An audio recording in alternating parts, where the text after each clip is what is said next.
warahmatullahi wabarakatuh. Waalaikumsalam warahmatullahi wabarakatuh. Alhamdulillah, wassalatu wassalamu ala Rasulillah wa ala alihi wa ashabihi wa man wala. Asyhadu an la ilaha illallah wa asyhadu anna Muhammadan abduhu wa rasuluh. Allahumma la ilma lana illa ma 'allamtana innaka antal alimul hakim. Allahumma anfa'na bima 'allamtana wa 'allimna ma yanfa'una wa zidna ilman. Jamaah Masjid Al-Amal a'azakumullah, di malam hari ini alhamdulillah kita dipertemukan kembali di rumah Allah untuk thalabul ilmi. Mudah-mudahan datangnya kita ke masjid berkumpul menuntut ilmu, mudah-mudahan menghapus dosa-dosa kita, menambahkan rahmat dan keberkahan bagi kita dari Allah. Insyaallah di malam hari ini kita akan lanjutkan pembahasan kitab Hadis Arba'in An-Nawawiyah, yaitu 42 hadis yang disusun oleh Imam Abu Zakaria Yahya bin Syaraf An-Nawawi rahimahullah ta'ala. Hadis berapa sekarang? 28. Kok kayak lama di sini ya? Di susul sama yang lain. Baik, kita akan baca, dibuka hadisnya. Bismillahirrahmanirrahim. An Abi Najih Al-Irbad bin Sariyah radhiyallahu anhu qala wa'adana Rasulullah sallallahu alaihi wasallam mau'izatan wajilat minhal qulub wa zarafat minhal uyun faqulna ya Rasulullah ka'annaha mau'izatun muwaddi' fa'usina qala usikum bitaqwallahi azza wa jalla was-sam'i wa ta'ah wa in ta'ammara alaikum abdun fa innahu man ya'ish minkum fasayara ikhtilafan katsira fa'alaikum bisunnati wa sunnatil khulafa'ir rasyidin al-mahdiyyin wa 'addu 'alaiha bin nawajib wa iyyakum wa muhdatsatil umuri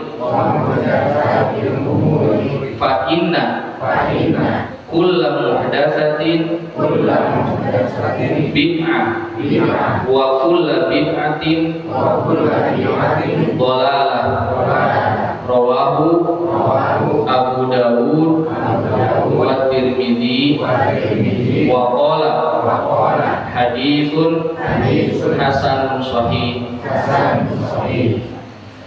Hadis ke-28 ini dikenal dengan hadis irbad, hadis al-irbad, dari seorang sahabat bernama Al-Irbad bin Sariyah radhiyallahu anhu.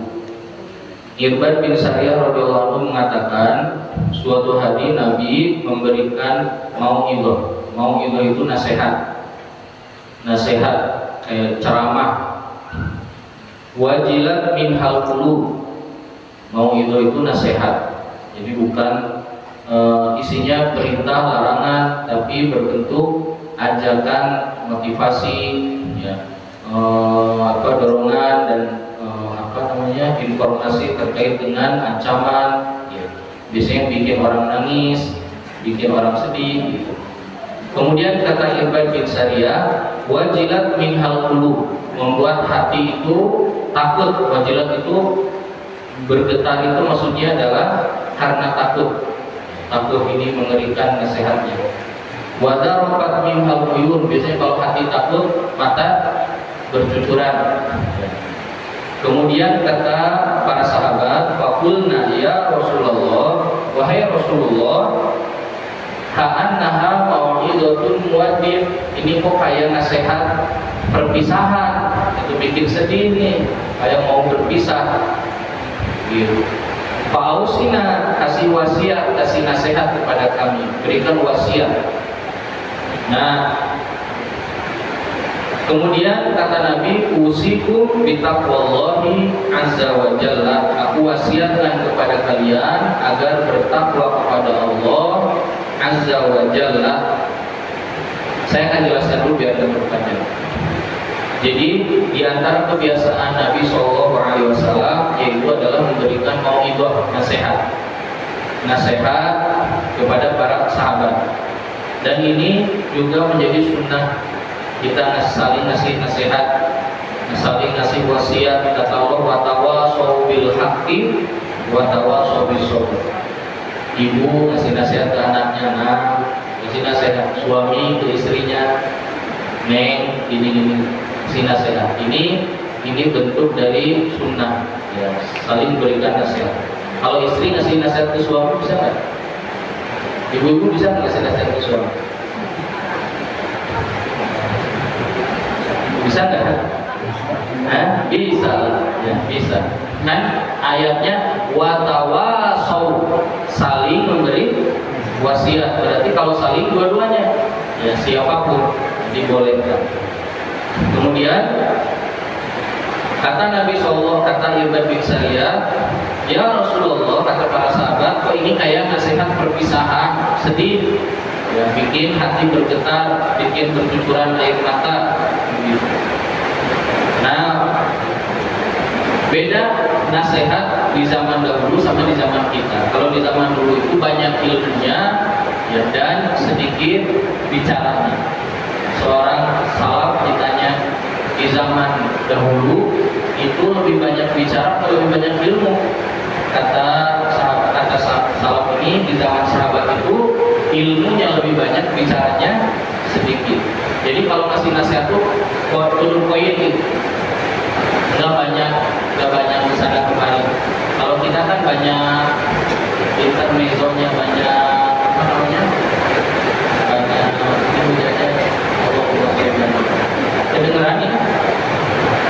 Nah, kemudian kalau di zaman dulu, kata salaf ini, di zaman sahabat itu sedikit bicara banyak ilmu. Nanti di akhir zaman sedikit ilmu banyak bicara. Ceramah juga gitu, banyak ngalor ngidul, kemudian nanti isinya cuma sedikit. Betul nggak Bu? Ya. Kalau ceramah, ya, kalau ceramah pengen habis waktu, banyak cerita aja, habis waktunya. Saya pernah masukin, karena Ustaz ini mah awam banget katanya, kasih cerita-cerita. Saya kasih cerita, satu cerita 15 menit, kalau dua cerita 30 menit. Nasihatnya berapa menit? Nggak ada, nasihat cuma sedikit. Kenapa? Karena banyak dongeng, banyak cerita. Nah, kalau dulu banyak ilmu sedikit bicara. Kalau sekarang, kalau sedikit ilmu, kalau banyak ilmu hari ini nggak akan laku, orang pada nggak mau dengar, kabur, pada kabur. Di zaman dulu langsung gitu. Kemudian setelah itu kata para sahabat, fa'ausina, kasih nasihat, kasih wasiat. Wasiat itu apa?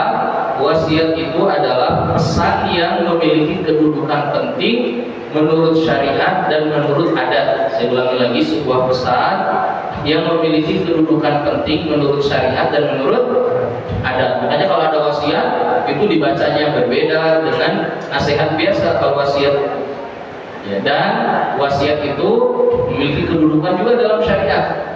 Maka di dalam ayat kalimatnya kata Allah SWT, wa tawasau bil haqqi, saling berikan wasiat, saling berwasiat. Dan Allah SWT mengatakan bahwa kata Allah, kami mau memberikan wasiat kepada kalian dengan takwa, menyuruh kalian untuk bertakwa, dan juga kepada umat sebelum kalian, anittaqullaha, kata Allah agar kalian bertakwa. Bahwa Allah SWT memberikan wasiat kepada kita dan kepada umat sebelum kita agar kita bertakwa. Nah, jadi wasiat itu punya kedudukan yang tinggi. Kemudian Nabi langsung ngasih wasiat. Kata Nabi, usikum bitaqwallahi azza wa jalla. Aku wasiatkan kepada kalian agar bertakwa kepada Allah azza wa jalla. Takwa itu sudah pernah kita bahas. Takwa itu adalah menjalankan perintah Allah dengan ilmu, dengan mengharap pahala dari Allah, menjauhi larangan Allah dengan ilmu, dengan rasa takut akan siksa Allah. Nah, ini disebut dengan apa? Takwa. Sekarang berarti takwa itu di dalamnya ada dua macam, melaksanakan perintah dan menjauhi larangan. Mana yang lebih tinggi kedudukannya? Melaksanakan perintah atau menjauhi larangan? Melaksanakan perintah, karena asal ketaatan itu adalah melaksanakan perintah. Menjauhi larangan itu pelengkap ketaatan. Jadi kalau ada orang hari ini, saya itu nggak pernah kok mabok, nggak pernah doli, nggak pernah korupsi di kantor juga, saya mau baik, taat, saya mau orangnya nggak pernah melanggar apa-apa, tapi dia nggak sholat, tapi dia nggak sahur, maka dosa dia lebih besar dari orang pemabuk, koruptor. Ini lebih gede. Kenapa? Karena kedudukan perintah itu lebih tinggi. Kedudukan perintah itu lebih tinggi. Kenapa? Karena asal ketaatan itu adalah melaksanakan perintah. Dan melaksanakan perintah itu di dalamnya ada apa? Ada perbuatan. Kalau menjauhi larangan itu nggak ada perbuatannya. Misal, dirikanlah sholat. Kita harus ngapain? Sholat, berwudu, pakai menutup aurat, datang ke masjid, menghadap kiblat, takbir, rukuk, sujud, begitu. Itu namanya melaksanakan perintah. Kalau menjauhi larangan, nggak boleh. Misalnya depannya ada khamar, ada arak, nggak boleh minum khamar. Kita ngapain? Diam aja. Nggak ada amalnya nggak ada. Jadi menjauhi larangan itu nggak ada amalnya. Diam aja. Diam. Kata Allah, misalnya kata Allah, wala yaghtab ba'dukum ba'd, jangan menggibah. Ya, jangan menggibah saudara kamu. Tinggal ngapain? Nah, mulutnya diam aja. Tapi kata Allah, baca Quran. Nah, harus baca. Nah, maka para ulama mengatakan, di antara Imam Ibnu Qayyim mengatakan bahwa perintah itu kedudukannya lebih tinggi daripada menjauhi larangan. Kalau ada orang, banyak sekarang orang nggak sholat, nggak merasa dirinya baik karena nggak pernah melanggar. Anda juga sama itu teh, dosa Anda teh gede sama koruptor, sama pemabok gitu. Kalau Anda tidak sholat, Anda tidak sahur, Anda tidak zakat, ini dosanya gede juga. Ya, dosanya besar. Dan perintah itu, Bapak Ibu, perintah itu disebutkan di dalam Al-Quran, dalam hadis. Kebanyakan kalau disebutkan perintah isinya pujian. Siapa yang melaksanakan begini maka pahalanya begini. Sebaik-baik amal yang Allah cintai adalah sholat di waktunya. Kemudian sedekah itu adalah burhan, sholat itu cahaya, gitu. Semuanya perintah. Ada nggak pujian terhadap menjauhi larangan? Nggak ada.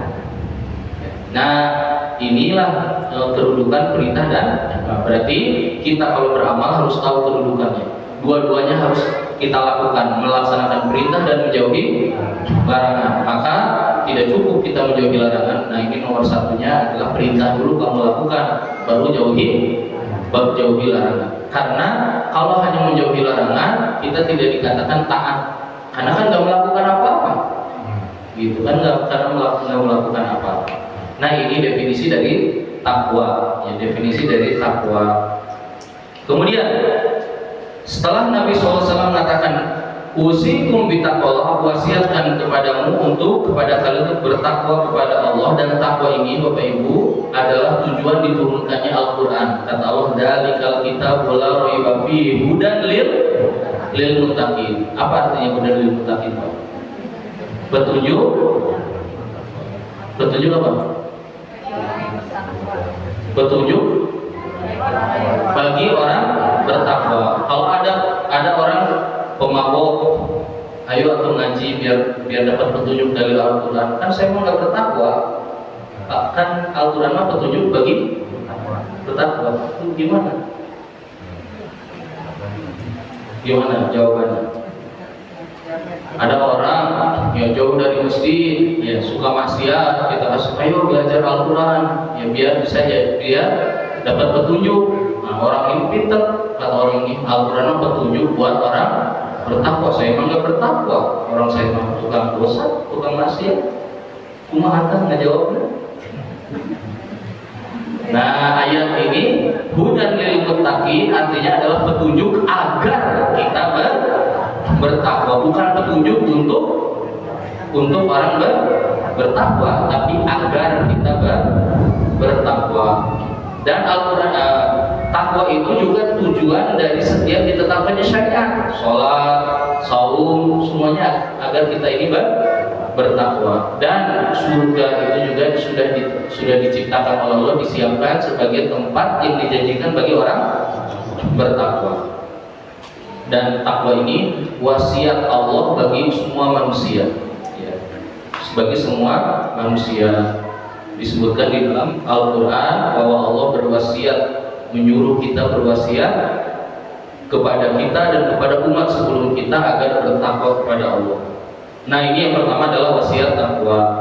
Kemudian yang berikutnya kata Nabi, wasam'i wa ta'ah, mendengar dan taat.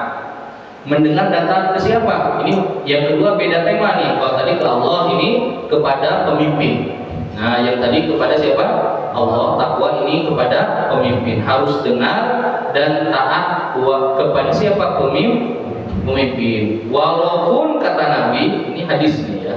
Walaupun yang memimpinnya budak, yang memimpinnya bodoh gitu.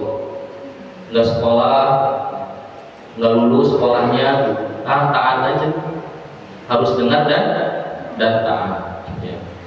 Capek ngecek ijazah tuh ngapain? Ya udah aja. Ya kita dengar dan taat. Nah, gimana sih Ustaz dengar dan taat? Gini, syariat itu Bu, ya, semuanya menetapkan sesuatu yang berkaitan dengan maslahat. Kalau ada maslahat dan madarat, maka yang dikedepankan adalah maslahat. Kalau ada dua madarat, yang dicari adalah madarat yang paling kecil. Nah, memberontak pemimpin itu madaratnya lebih besar. Maka kata Nabi, dengar dan taat.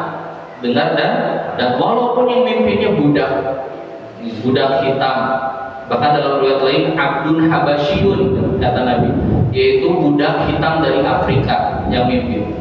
Walaupun itu tetap harus dengar dan taat. Nah, mendengar dan taat yang dimaksud pemimpin adalah mereka yang ditunjuk oleh siapa?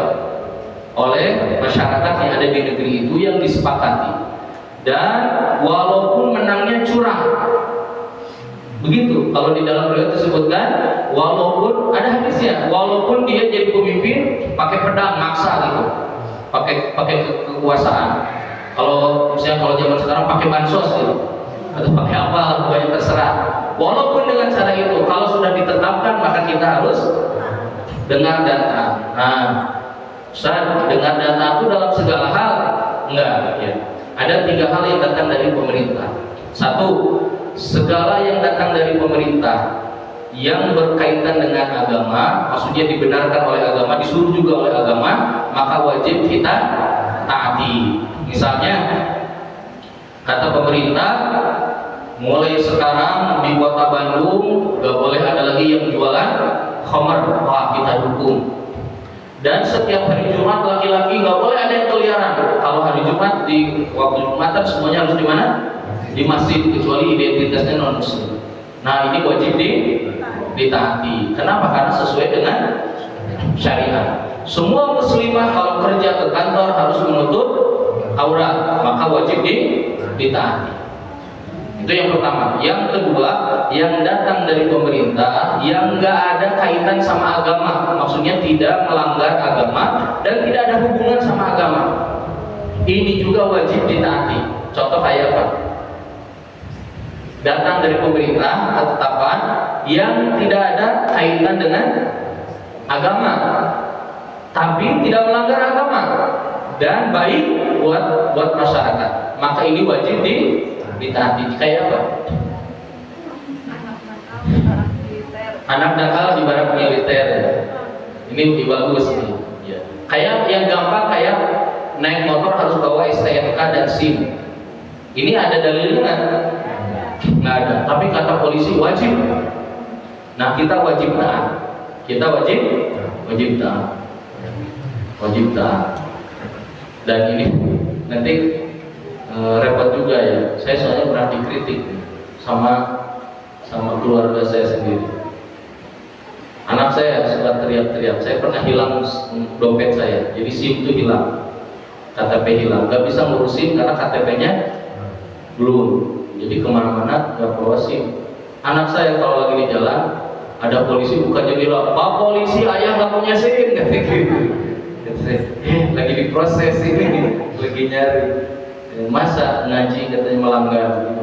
Nah, maka ini harus ditaati. Saya coba, ternyata waktu itu tuh si lampunya tuh lagi kosong. Ya, alhamdulillah sekarang ada, sekarang nggak melanggar. Jadi walaupun ini tidak ada kaitan dengan apa? Agama. Contoh lain apa? Pakai helm. Kalau pakai helm ada dalilnya dengan agama. La doror wala diror, nggak boleh mencelakai diri, kemudian nggak boleh mencelakai orang lain. Pakai helm itu termasuk syariat. Ya, karena kalau nggak mencelakai diri. Mau motor harus pakai lampu, lampunya harus nyala. Nah, ini ada syariatnya, wajib ditaati. Yang lainnya apa Pak? Yang nggak ada dalam syariat. Kalau di masyarakat di Cipicung wajib pada punya kartu keluarga nggak? Kartu keluarga, apa namanya, surat domisili ya. Nah kayak gitu, KTP. Nah, ini nggak ada kaitan sama agama, tapi wajib ditaati. Kemudian yang ketiga, semua yang datang dari pemerintah tapi melanggar syariat, melanggar agama, ini haram mentaati. Yang ketiga, apabila ada datang dari pemerintah melanggar apa? Syariat, maka hukumnya haram mentaatinya. Berdasarkan hadis Nabi, kata Nabi, la ta'ata li makhluqin fi ma'siyatil khaliq, tidak boleh taat kepada manusia apabila disuruh bermaksiat kepada Allah. Misalnya kayak apa? Di Indonesia ada nggak? Misalnya gini, perempuan kalau kerja harus buka kerudung, nah, nggak usah ditaati. Ya, nggak usah ditaati. Nanti dipecat nggak apa-apa. Masih hidup kok, pasti masih ada rezeki. Gitu. Misalnya, apa lagi Pak? Coba. Vasektomi itu ada dua macam Bu. Ada yang bisa dicabut. Saya udah pernah nanya ke dokter spesialisnya. Ada yang bisa dicabut, ada yang nggak bisa. Ada yang bisa dicabut itu hampir mirip kayak KB gitu. Kalau mirip kayak KB nggak apa-apa. Tapi vasektomi secara umum yang dipahami itu memang hukumnya haram karena mencegah dari kehamilan. Jadi sudah nggak bisa ya. Apalagi selain itu? Pajak. Nah, pajak itu apakah disuruh sama syariat? Enggak, pajak itu dilaknat. Ya, ada hadisnya. Enggak boleh, pajak itu bukan dari Islam. Bukan dari Islam. Islam itu ada namanya apa? Zakat, infak, dan sedekah. Akhirnya orang mah zakat iya, infak iya, pajak juga iya. Tapi orang Muslim cuma pajak doang. Kita yang kena banyak. Nah, bahkan sekarang dipersulit. Saya tahu ya, nggak tahu kalau ada yang tahu memperbaiki. Yang saya tahu kemarin ini sebelum Ramadan itu hanya lembaga zakat, kan dulu mah bisa dipotong tuh dari zakat. Nah sekarang itu hanya Laznas saja, lembaga zakat yang terdaftar di nasional baru bisa motong pajak. Kalau sekarang enggak. Kalau dulu mah bisa. Ya, kalau sekarang enggak bisa. Nah, apakah pajak ini bagian dari zakat? Enggak. Ya, ini tidak ada. Tidak dibolehkan di dalam syariat. Jadi gimana dong? Nggak usah bayar pajak. Dikejar terus. Nah, usah dikejar terus tuh ke rumah. Bahkan ada yang dianggapnya hutang. Sok nggak apa-apa dicicil katanya gitu. Nah, saya pernah tuh dokter-dokter pada ngeluh ke saya karena pajaknya gede, ada pajak progresif. Terus mereka bilang, Ustaz boleh nggak nakal-nakali biar nggak kena pajak? Boleh, kata dokter yang lebih seniornya, tapi dapat kecek semua katanya gitu. Gimana caranya? Ya kena terus. Nah kalau dikejar terus dan kemudian memunculkan madorot yang lebih besar, misalnya dia didenda, dia kemudian nanti geraknya dipersulit dan ada madorot yang banyak. Nah berarti cari madorot yang lebih ringan. Caranya gimana? Dia bayar pajak dalam keadaan hatinya tidak menerima. Itu sebetulnya mengingkari kemungkaran minimal dengan apa? Dengan hati. Saya bayar pajak, tapi saya nggak ridho. Ya, saya nggak ikhlas. Karena kalau ada kemungkaran kita harus apa? Harus dicegah. Ya, harus dicegah. Apalagi Pak di masyarakat kita yang dari pemerintah dan melanggar, atau jangan di Indonesia, di luar ada nggak? Di beberapa negara, kalau nggak salah Tajikistan apa Uzbekistan ya, sekarang tuh perempuan muslimah nggak boleh pakai kerudung. Iya, saya lupa pokoknya Hantan itu, bisa dicek. Itu mereka bikin undang-undang baru. Jadi muslimah dulu di Istanbul di Turki gitu. Zaman sebelum Erdogan itu mahasiswi itu kalau mau ke kampus pakai kerudung, nanti depan gerbang kampus dibuka kerudungnya terus baru masuk. Nah itu di beberapa negara ada yang gitu. Di Indonesia sebetulnya Indonesia itu ke Islam masih relatif bagus, alhamdulillah. Kitanya aja sering protes, padahal sebetulnya lebih ringan. Di beberapa negara tuh mengerikan. Dan nah kalau ini tapi kan dia ini zalim Ustaz, gimana rakyatnya sengsara. Nah apabila rakyatnya disengsarakan oleh pemerintah, maka nanti yang berdosa siapa? Pemerintah. Ya sudah, kita sabar aja, kita sabar. Di zaman dulu, di zaman sahabat ya, di zaman tabi'in, bahkan ada pemimpin yang sangat zalim namanya Hajjaj bin Yusuf Ats-Tsaqafi. Hajjaj ini sudah membunuh kaum muslimin ribuan orang. Ini Hajjaj ini termasuk Sa'id bin Jubair. Jadi tabi'in yang paling pintar, yang paling berilmu itu dibunuh di Masjidil Haram oleh Hajjaj bin Yusuf Ats-Tsaqafi. Dibunuh, disidang, dan sidangnya itu seenaknya aja. Jadi sidang, kamu menurut kamu gimana kebijakan saya? Bagus. Sudah, selamat. Kamu menurut kamu, wah kamu ini dolim, penggal lehernya. Nanti panggil lagi, kamu gimana? Kamu baik, kamu mah gak jujur nih, penggal lehernya, gak bisa enaknya aja. Banyak yang dibunuh, termasuk keponakan Nabi SAW, Abdullah bin Zubair. Ya, itu digantung. Itu di zaman itu. Lihat, ya kita itu harus memikirkan mana madorot yang lebih kecil, mana madorot yang lebih besar. Makanya kalau kita misalnya, ayo kita turunkan pemerintah, itu kalau turun mau gimana? Yang ada terjadi tambah rusak. Ya. Coba tahun 98 Soeharto digulingkan, sekarang tambah enak. Juga biasa-biasa aja, bahkan katanya lebih susah. Gitu. Jadi itu namanya, jadi nggak ada yang menjamin. Makanya ini hadis ini diikuti aja. Ya, diikuti aja hadis ini. Nah, seperti di zaman Imam Ahmad bin Hanbal. Di zaman Imam Ahmad itu pemerintahnya zalim. Imam Ahmad sampai di penjara, Imam Malik dicambuk, Imam Syafi'i juga dihukum, tapi semuanya sabar. Murid-murid Imam Ahmad tuh udah minta ke Imam Ahmad, wahai Imam, perintahkan kami untuk mengangkat pedang untuk melawan pemerintah. Murid Imam Ahmad itu jumlahnya puluhan ribu, bahkan di seluruh dunia bisa jutaan. Dan kata Imam Ahmad, gak usah, nggak boleh, madorotnya lebih besar. Harus perang, yang meninggal banyak kan? Banyak. Kalau ini disiksa cuma saya doang. Sudah sabar aja.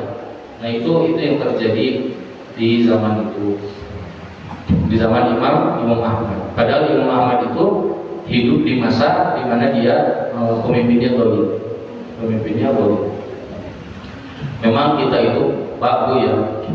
Kalau melihat pemimpinnya jelek, ngaturnya kesel, ya itu mah fitrah manusia. Kita lagi jalan, misalnya di Bandung nih, jalannya wah hancur gitu. Saya kemarin lagi di mobil, ada daerah mana ya, lagi pulang acara gitu sama keluarga. Wah jalannya itu jelek banget. Om Farhan, mana Om Farhan gitu.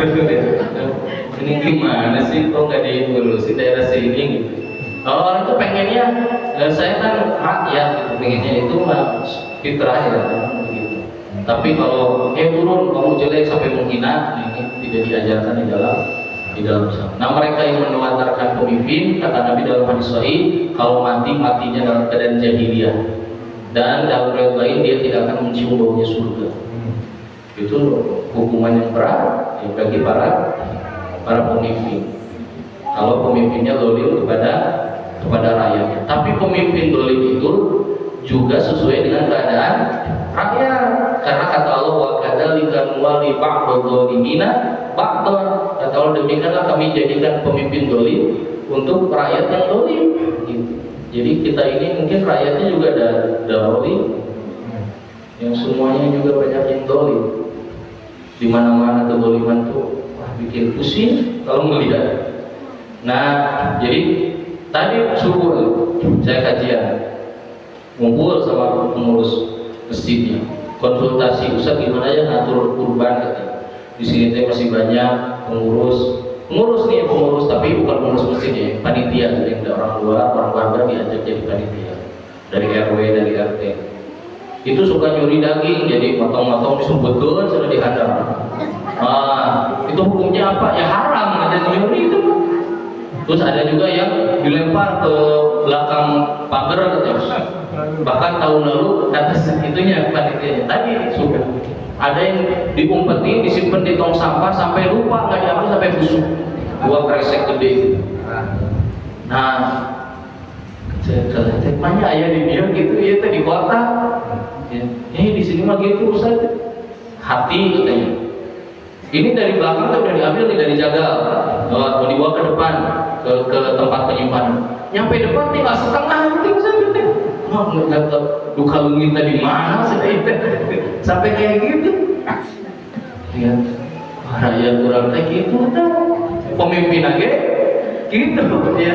Jadi mirip kayak rakyatnya, kayak gitu. Kaki hilang, buntut hilang, ya.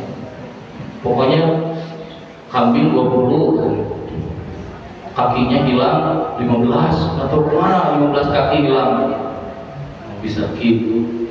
Nah lihat ini teh orang-orang ya yang ngurusin kurban, bayangkan apalagi kita dalam hidup keseharian, apalagi di jalan di mana-mana, mengerikan sekali.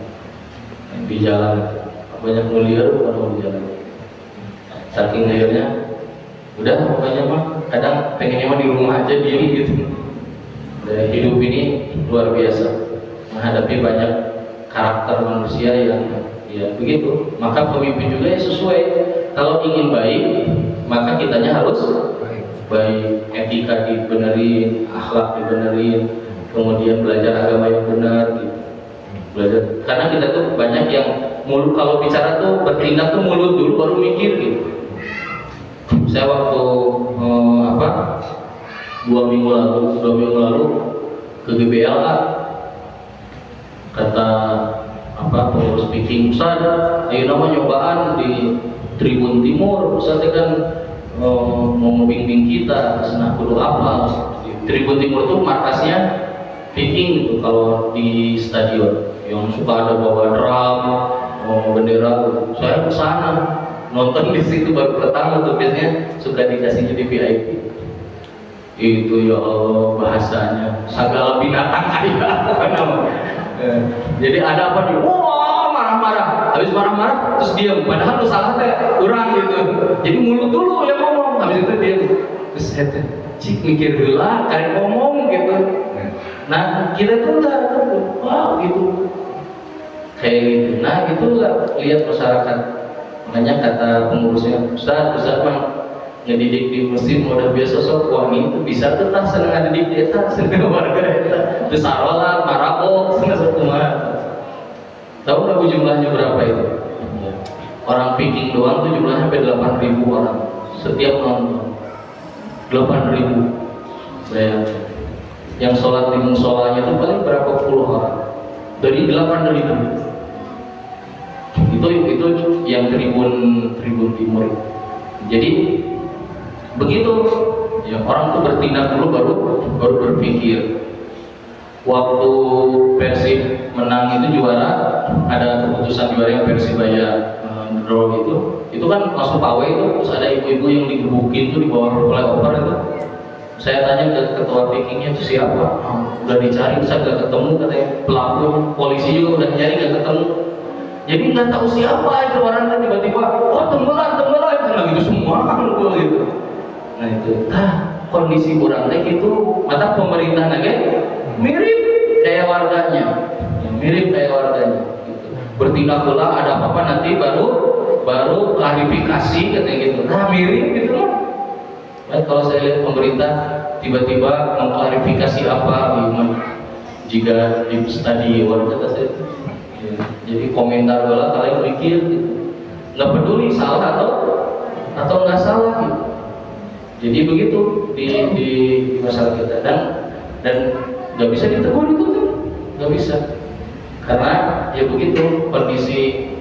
Saya kemarin cerita di mana di Al-Murabi ya, pas mau ke Al-Murabi itu nyebrang dari Batu Nunggal ke Cijagra, ada motor-motor menyeberang ke kanan dan nggak boleh itu tuh.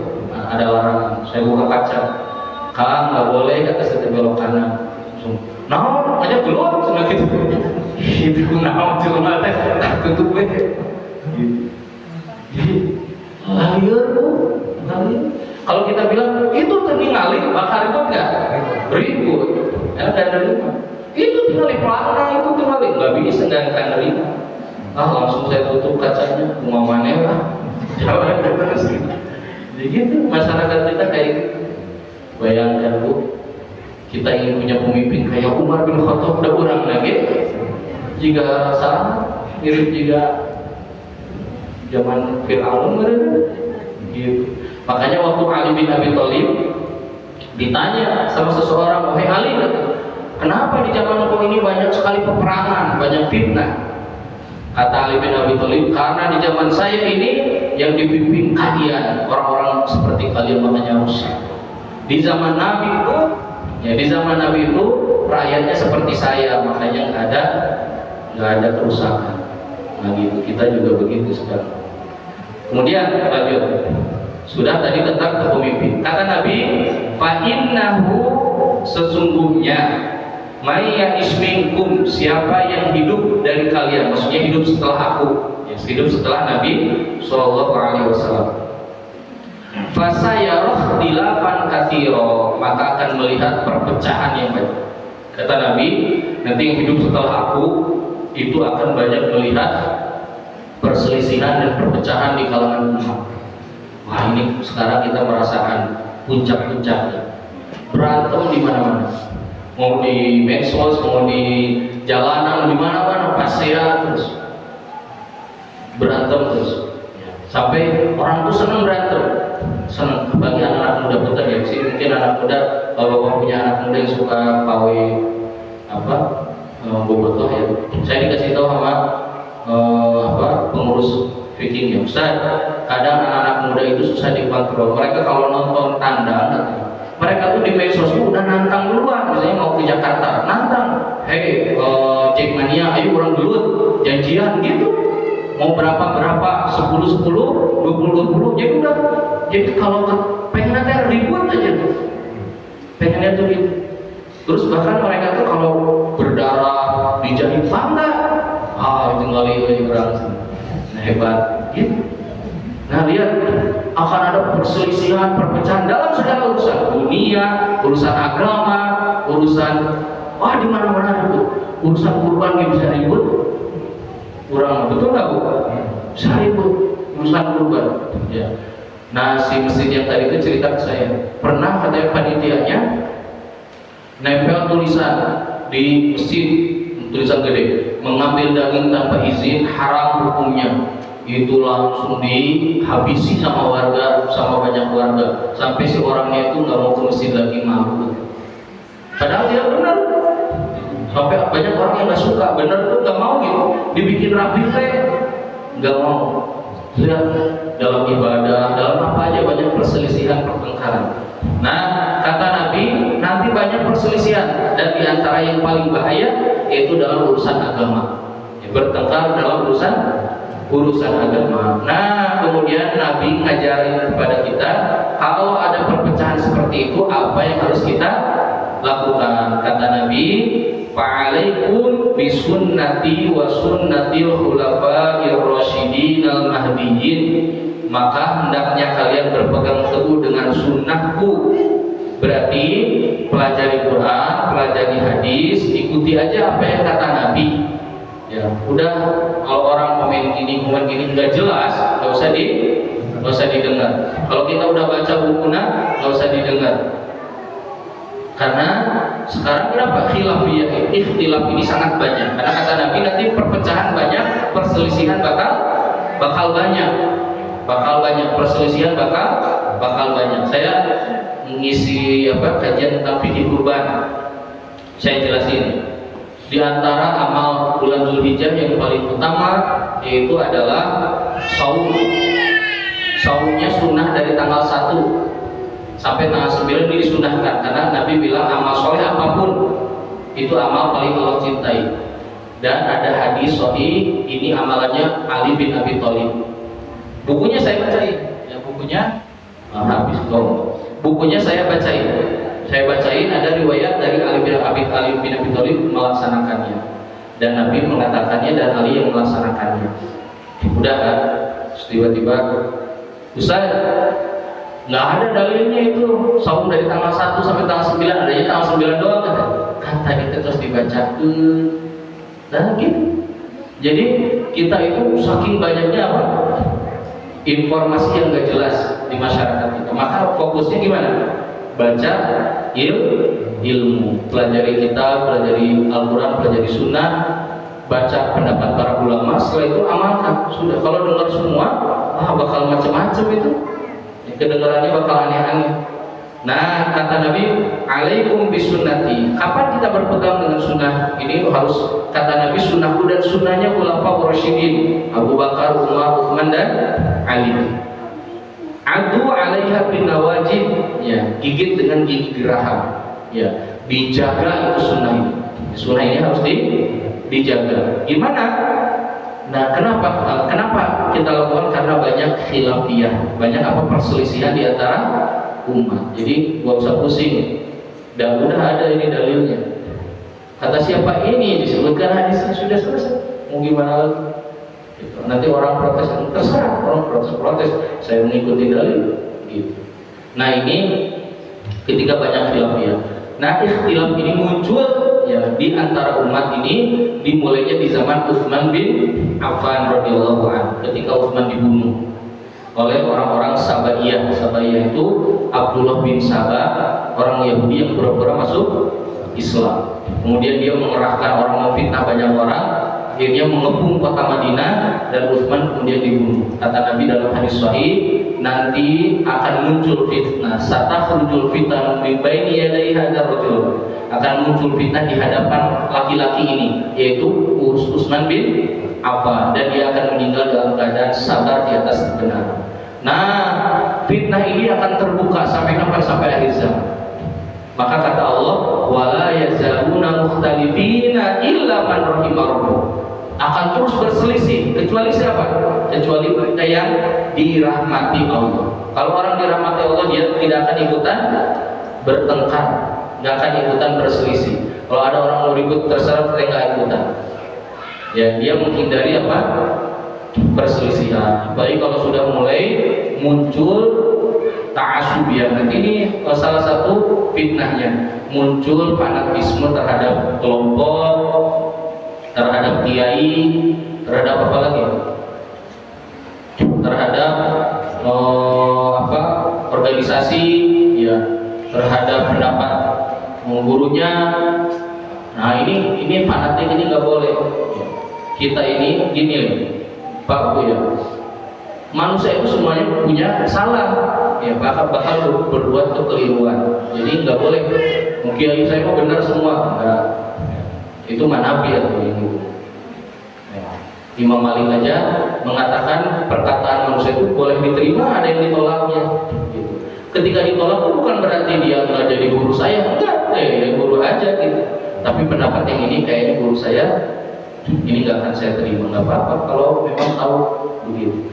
Nah ini jadi fitnah ini fitnah seperti ini muncul di kalangan umat, dan kita kemudian berselisih, bertengkar dalam agama. Coba Bu, manusia itu ya, yang paling susah itu adalah meredakan perselisihan, karena biasanya munculnya karena syubhat. Syubhat itu apa? Penyakit ketidaktahuan atau keliru memahami agama. Nah, keliru memahami agama itu munculnya karena sombong, makanya susah dibenerinnya.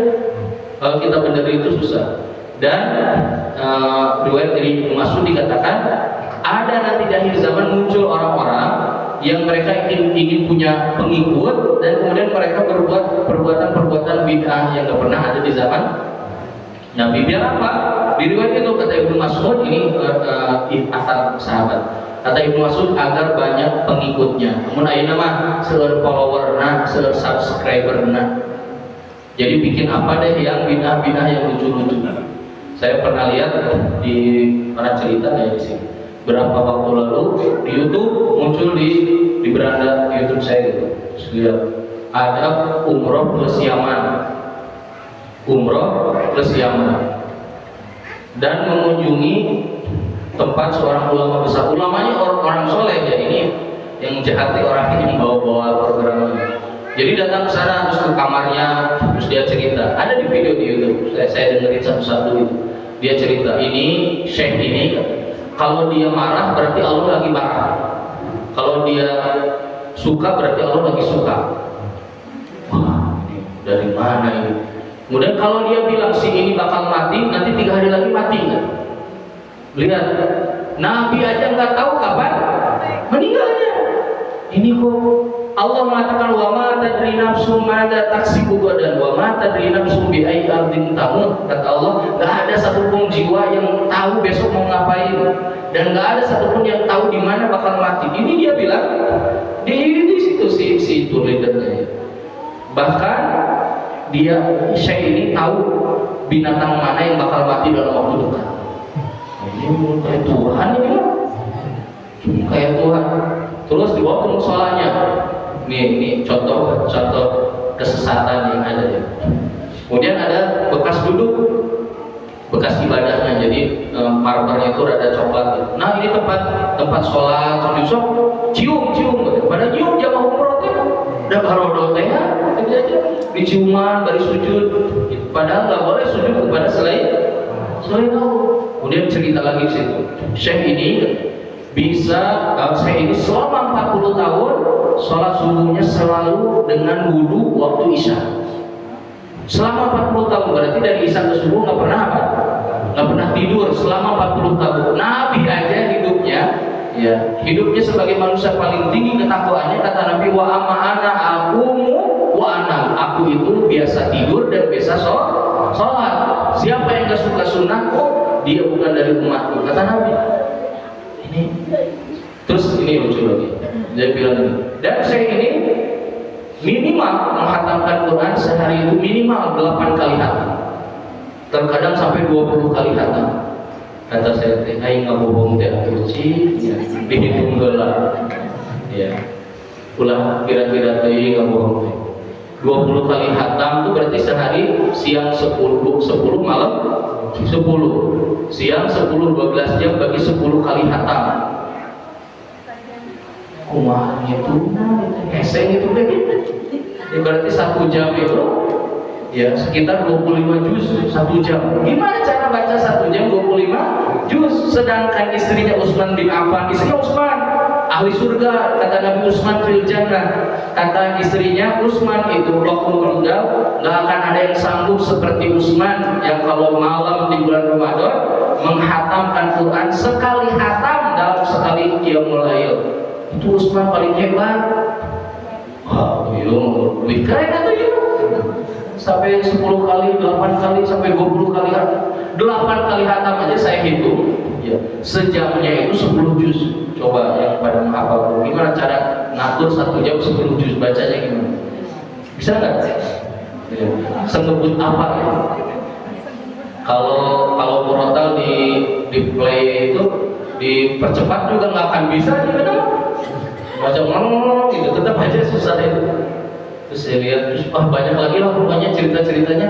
Saya bilang gitu ya, keterlaluan. Nah, jamaah yang di bawah orang Indonesia dan senang, wah, masya Allah, langsung dipegang di video, apa agama, ya, udah bodoh, gitu. Nah lihat, banyak sekali perselisihan, banyak sekali hal-hal yang aneh.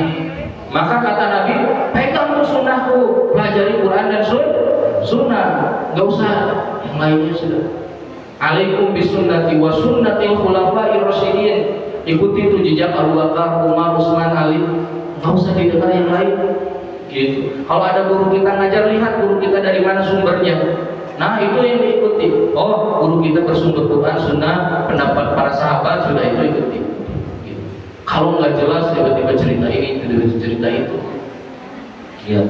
Bahkan ini lucu ya. Ini salah satu ceritanya lagi. Jadi ada syekh itu, dia itu kalau suatu hari gitu ya, dia lagi sholat, tapi pengen ngisi kajian, dia membelah diri katanya. Nanti ada badannya di mana, terus dia jelas. Nggak bohong, tapi dah ayo masyarakat Jakarta semua. Ya, ini hebatnya sih. Elek Nabi kita itu. Mungkin nggak ada orang menyerupai, mungkin jin. Ya, mungkin Imam Ibnu Taimiyah pernah kejadian. Imam Ibnu Taimiyah di penjara. Tiba-tiba ada yang laporan. Ibnu Taimiyah, kamu mau diinterogasi. Kenapa? Kamu ada yang laporan warga di kota Anu mendengar kajian kamu buka kajian. Kata Ibnu Taimiyah, aku di penjara, kayak ada kesannya. Terus siapa itu? Kata Ibnu Taimiyah, itu jin, setan. Kalau kau bilang jin bukan malaikat, ya, atau bukan kamu, kan aku di sini. Kau bukan malaikat, malaikat tak pernah bohong, dia mau bohong, ngaku-ngaku saya mengelabui umat, berarti jin itu setan. Karena kalau malaikat nggak akan berbohong. Nah, lalu akhirnya orang mah Kiai teh katingali di itu Nabi mah biasa senang gitu. Kalau Ibnu Taimiyah mah setan ya kalau didengekeun gitu. Kalau sekarang mah diiyahkan gitu, kalau ada yang gitu enggak? Diiyahkan.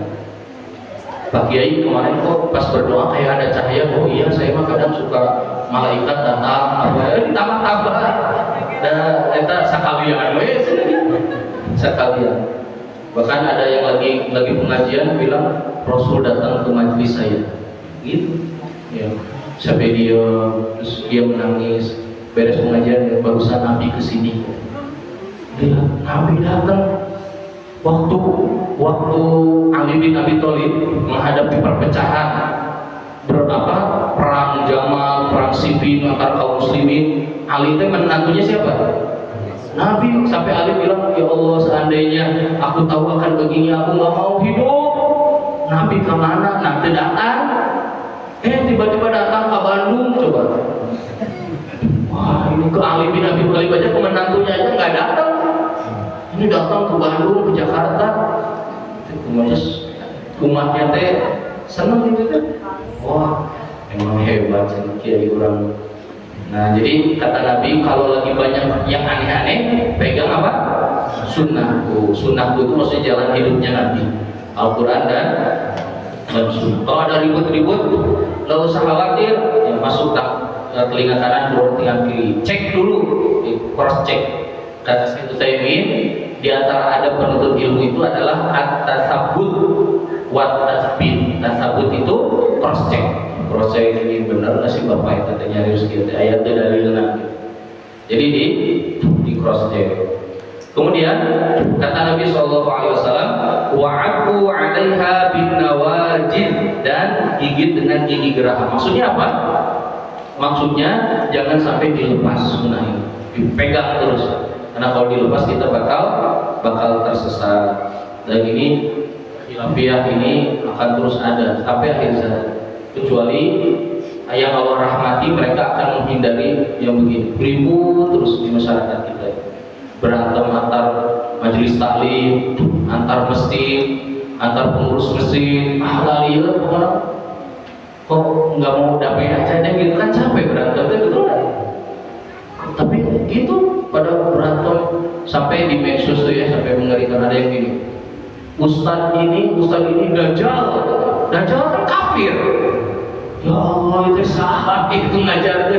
Murid-murid Ustadz itu kan haramu dibalas kita. Ustadz eta mah Fir'aun. Wah, itu lihat mengerikan sekali. Manusia kadang sebelum ngetik, sebelum bicara tuh nggak pikir dulu, nggak pakai ilmu. Ini zaman pecah, zaman apa chaos gitu. Wah, manusia teh hawiler bukan yang ngelihatnya itu namanya susah diatur ya, susah sekali. Nah, kata Nabi, jadi solusinya berpegang teguh dengan sunnah Nabi dan sunnahnya Khulafaur Rasyidin. Dan yang kedua, jauhi perbuatan apa? Bid'ah. Wa iyyakum wa muhdatsatil umur, fa inna kulla muhdatsatin bid'ah wa kullu bid'atin dhalalah. Tinggalkan yang enggak ada dasarnya, enggak ada dalilnya, atau enggak ada argumentasinya. Sekarang itu kan sudah ada orang bilang, menurut saya sih ini tuh begini. Nah, agama enggak menurut saya, harus menurut Allah, menurut Rasul, menurut para ulama, menurut para sahabat, minimal menurut kitab ini gitu. Itu minimal. Kalau menurut saya ente salah. Kok menurut saya agama ini sudah dijelaskan ya. Lihat, coba Bapak Ibu buka buku-buku tafsir, buka buku hadis. Misalnya Imam Ibnu Katsir ketika menjelaskan tafsir bilangnya gimana? Berkata Ibnu Abbas, berkata Qatadah, berkata Hasan Al-Basri, berkata ada menurut saya. Semuanya berdasarkan. Nanti setelah berdasarkan tadi perkataan, maka kesimpulannya begini, ini pendapat saya. Sekarang tiba-tiba, cek saya mah teu naon. Wah, itu kata apa cek urang mah, cek urang eta saha. Ya, harus ada apa? Ada dari mana ngomong begitu teh gitu. Harus ada landasannya. Nah, sekarang ini kan gitu, muncul orang yang berbicara tanpa landasan, tanpa argumentasi. Kalau tanpa argumentasi nggak bisa diterima. Manusia itu ngomong apa aja nggak bisa diterima, ya nggak bisa diterima. Nah, kata Nabi, fa inna kulla muhdatsatin bid'ah wa kulla bid'atin dhalalah. Karena setiap yang diada-ada itu bid'ah, dan bid'ah itu menyesatkan. Jadi orang tuh kenapa menyesatkan? Karena orang pelaku bid'ah itu mereka menganggap dirinya benar. Jadi kalau kita tegur itu nggak bisa, merasa dirinya benar. Walaupun kita bawa bukuna, sok baca hadisnya, tetap deh. Ya, saya bukan sekali dua kali sering gitu. Ya, di masjid-masjid Pak, saya itu ya dituduh aliran sesat, diajak debat, dikumpulkan jembar, sering dakwah di beberapa tempat. Ya. Saya bawa bukunya dan tetap aja nggak jadi masuk. Nah, ini bukunya baca.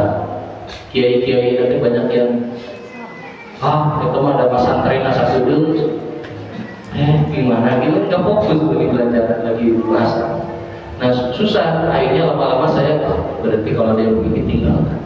Karena kata Nabi, fa'alim anil jahilin, maka berpalinglah dari orang bodoh. Orang bodoh nggak bisa diajak diskusi. Nah, orang bodoh yang sudah nggak bisa, tinggalin aja.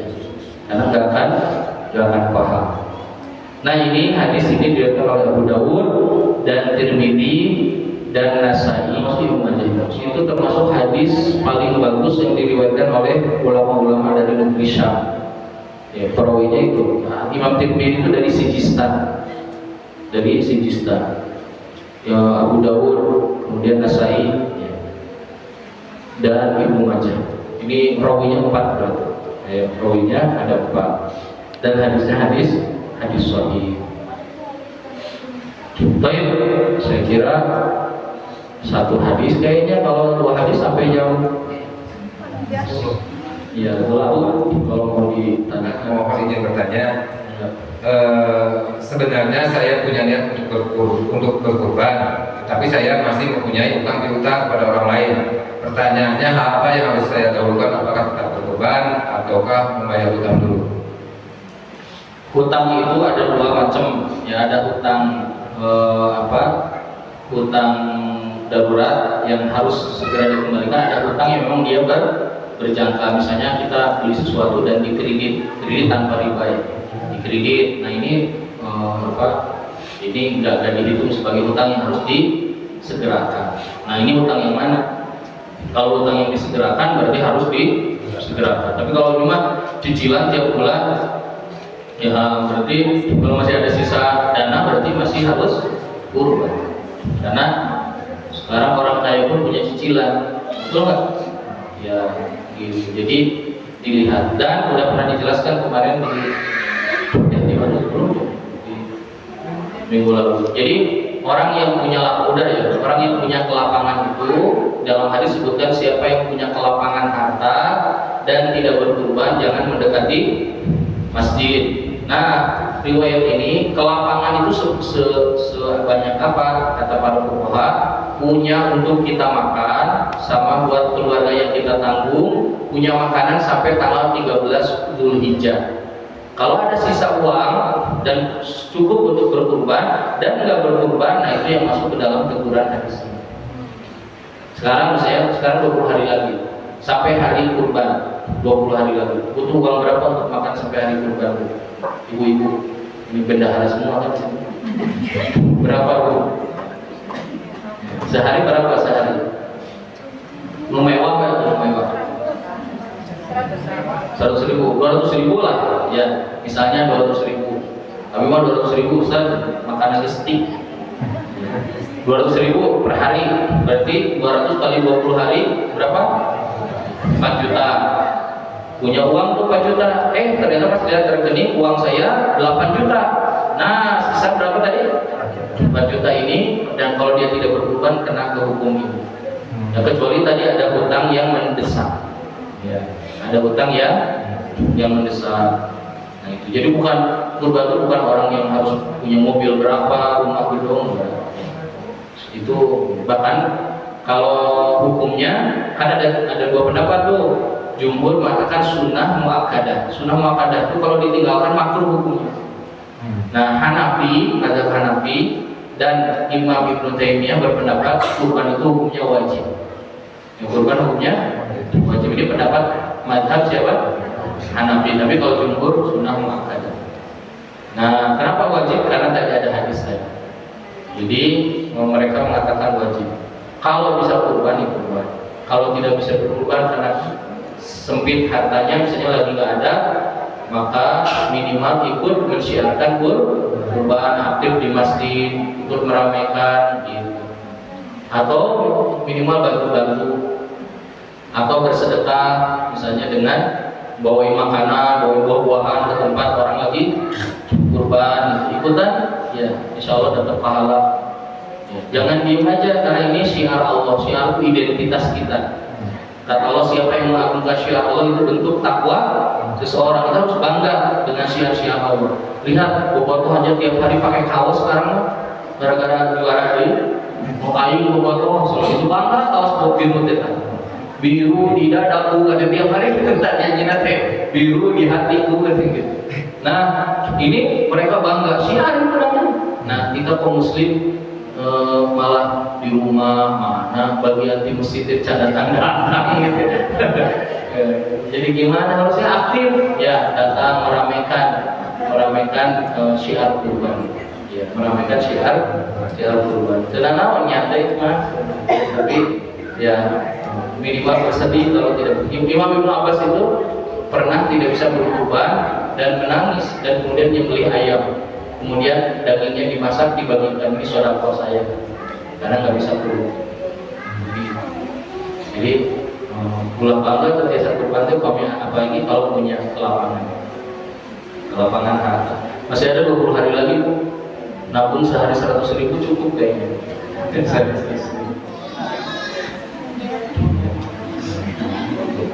Nah gitu Bu, selamat berkurban. Dan nanti masuk Dzulhijjah banyak amal-amal yang bisa dilakukan, di antaranya saum ya, bisa dari tanggal 1 sampai tanggal 9, bisa tanggal 9 aja boleh, semuanya saumnya sunnah. 2 hari boleh, 5 hari boleh. Pokoknya kata Nabi, amal soleh apa aja di 10 hari ini lebih Allah cintai daripada di bulan yang lain. Bahkan kata para sahabat, ini hadis riwayat Ibnu Abbas, diriwayatkan oleh Imam Bukhari, hadis sahih. Kata sahabat, ya Rasulullah, jihad gak bisa menandingi? Gak bisa. Jadi perbanyak saum, kemudian perbanyak takbir.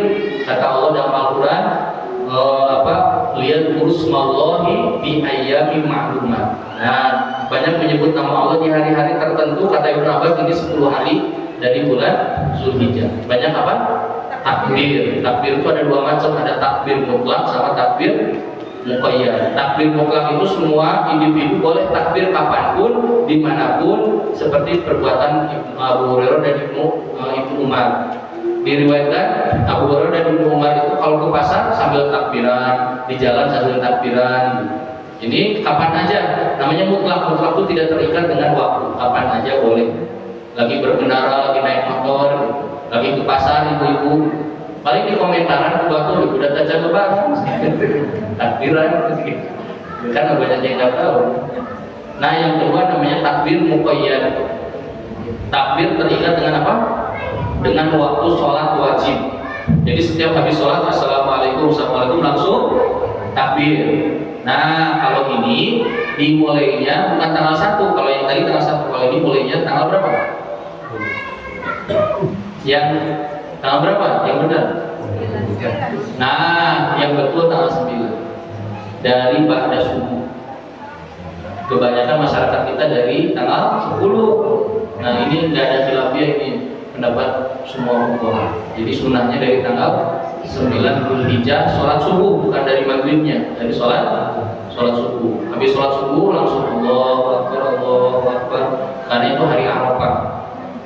Kemudian nanti zuhur, asar, isya, terus sampai tanggal 13 Dzulhijjah sholat asar. Asar tanggal 13 Dzulhijjah.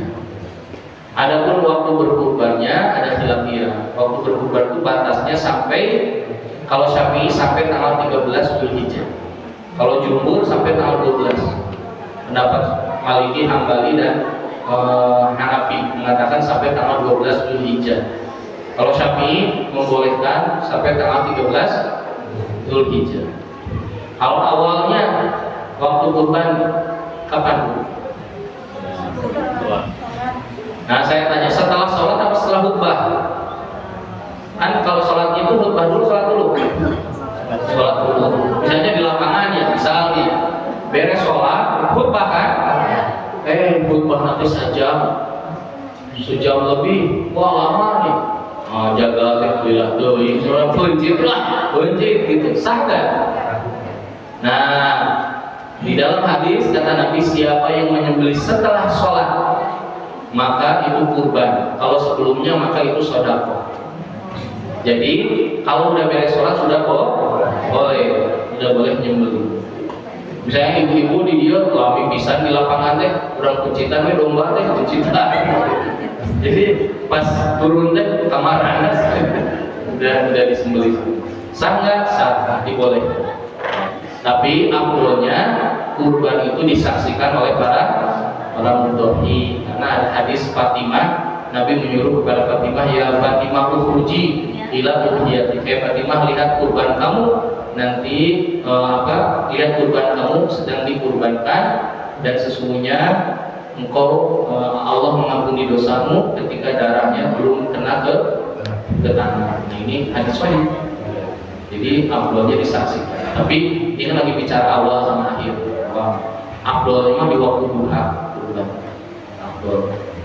Begitu. Ya. Cekap alhamdulillah. Ya, dicukupkan dari saya. Aku qouli hadza wa astaghfirullah wa lakum. Assalamualaikum warahmatullahi wabarakatuh. Waalaikumsalam warahmatullahi wabarakatuh.